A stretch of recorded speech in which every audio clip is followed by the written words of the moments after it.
मित्रांनो, व्हिडिओमध्ये तुम्ही पाहू शकताय मुंगूस स्पष्ट दिसतंय. हे मुंगूस नेहमीच आमच्या अंगणामध्ये खाद्य शोधण्यासाठीच तसं शिकार करण्यासाठी येत असते.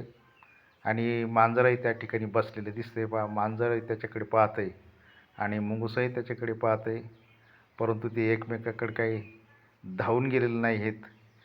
आणि आता तर मुंगूस अगदी त्या मांजराजवळ गेलेला आहे.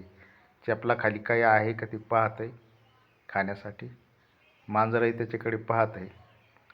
आता मांजर उभं राहिलेलं आहे, कारण मुंगूस जवळ आलं आहे, म्हणून मांजर थोडंसं घाबरलेलं दिसतंय. आणि तुम्ही पाहू शकताय की त्यांची मैत्री झालेली आहे आणि पोटासाठी मुंगसाने त्या मांजरावरून मैत्री केलेली दिसते. आणि ते अन्न शोधतंय, गेलंय ते आता झाडांमध्ये, तिथं दगडं उचकतंय. त्याच्या खाली काही खाण्यासाठी शिकार सापडते की ते पाहतंय मुंगूस.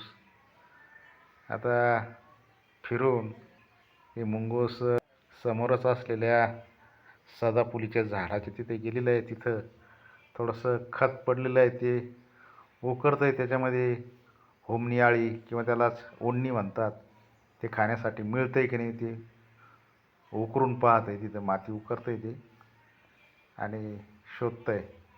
मधूनच आजूबाजूला पाहत आहे मांजर हल्ला करते की काय. जे शिकार करताना सुद्धा ते अतिशय सजग असतात, सतर्क असतात. व्हिडिओ आवडला असेल तर सबस्क्राईब करा, लाईक करा. नमस्कार.